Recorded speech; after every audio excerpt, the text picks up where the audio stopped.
Movie का start एक लड़की से होता है जो एक रूम में काफी डरी हुई थी।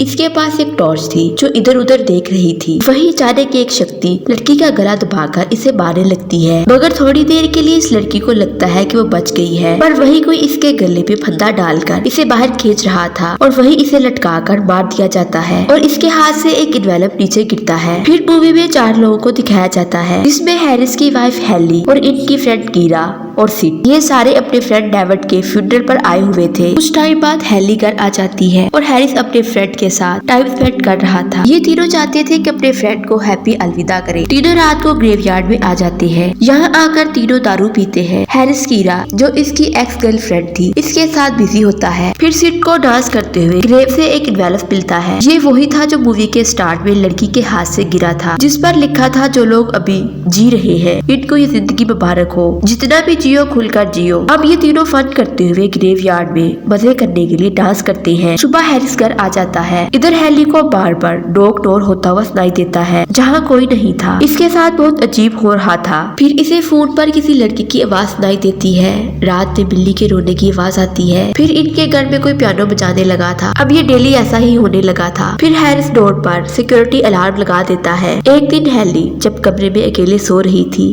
इसे एक लड़की की आवाज सुनाई देती है जिससे वो जाग गई थी। जैसे ही वो पीछे मुड़कर देखती है तो इसे एक सफेद कपड़ों में एक लड़की दिखाई देती है जो इससे कहने लगी थी कि हैरी सिर्फ मुझसे प्यार करता है और साथ में इस पर हमला करने लगी थी। जब ये भागकर नीचे आती है तो इसे लगता है ये सब कीरा कर रही है। इसे लग रहा था कि उसे हैरिस अब वापस चाहिए, इसलिए वो ये सब कर रही है। इधर अलार्म के बजने से पुलिस घर आ जाती है। वो पूरे घर की तलाशी लेती है लेकिन इन्हें घर से कुछ नहीं मिलता। फिर हेली हैरिस को लेकर कीरा के पास पूछने के लिए जाती है। जब ये लोग इसके घर आते हैं तो घर में लाइट ऑन नहीं थी, घर का डोर भी लॉक था। ये दोनों बैक डोर से अंदर आते हैं। जब ये घर के अंदर चीजों को देखते हैं जो बिखरी हुई थी, वही रूम की दीवार पर कुछ लिखा हुआ था। इसी रूम में इसे कीरा नजर आती है जिसकी हालत काफी खराब थी, जिसके जिस्म पर जख्मों के निशान थे। इधर डॉक्टर हॉस्पिटल में चेक करने के बाद बताते हैं कि इसे हरास किया गया है। फिर हैरी सिड को कॉल करके कीरा के बारे में बताता है तो इसे पता चलता है कि सिड के साथ भी कुछ अच्छा नहीं हो रहा। दूसरी तरफ हेली के सामने एक लाश थी जो इसे अपनी तरफ बुला रही थी। इसके पास जाने पर वो लाश से अपनी तरफ खींच रही थी। ये चीखने चलाने लगती है। हैरिस जब आकर देखता है तो वहाँ कुछ नहीं होता। फिर ये इसे लेकर सिड के घर जाता है तो वहाँ इनकी मुलाकात 2 इन्वेस्टिगेटर ऑफिसर से होती है, जॉन और टेरी से।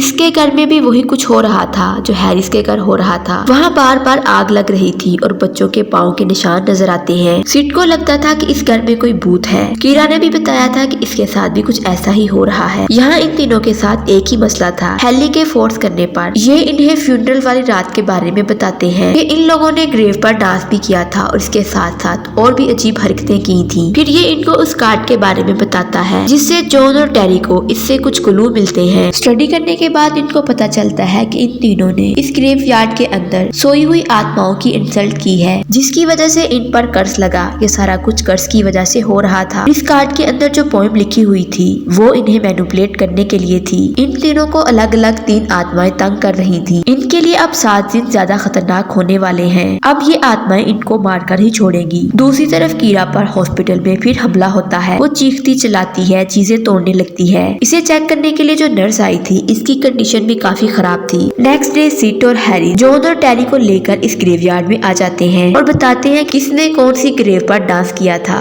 यहाँ पता चलता है ये तीनों ग्रेव अब नॉर्मल लोगों की थी। सिड वाली आत्मा एक छोटे बच्चे की थी जो मेंटली तौर पर ठीक नहीं था। उसे आग के साथ खेलना पसंद था। एक रात उसने अपनी सारी फैमिली को जलाकर मार दिया। हैरिस को जो आत्मा तंग कर रही थी वो एक पागल पियानो टीचर की थी जिसने अपने लवर और उसकी बीवी को कुल्हाड़ी के साथ मार दिया था। कीरा की आत्मा एक साइको की थी जो लड़कियों को केज में रखकर टॉर्चर किया करता था। अब इन तीनों की स्टोरी के बाद जॉन और टेरी के लिए आसान हो गया था इनके लिए हल ढूंढना। अब इनका हल ये था कि अब इन तीनों की लाशों को दोबारा से निकालकर इन्हें अच्छे से दफन करना होगा। ये ऐसा ही करते हैं। कब्र खोदते हुए भी वो आत्माएं इन पर हमला करती हैं, लेकिन ये कैसे भी करके अब इन तीनों को अच्छे से दोबारा से दफना देते हैं। इनको लगता था कि अब सब ठीक हो जाएगा। रात में हैरिस और हेली सो रहे थे। हैरिस को वॉशरूम से आवाज आती है। जब ये देखता है तो हेली वॉशरूम से बाहर निकल रही थी। ये अपने पास देखता है, ये उस लेडी की आत्मा थी। दूसरी तरफ तरफ सिट और कीरा पर भी हमला होता है। अब ये सारे जॉन और टैरी के घर आ जाते हैं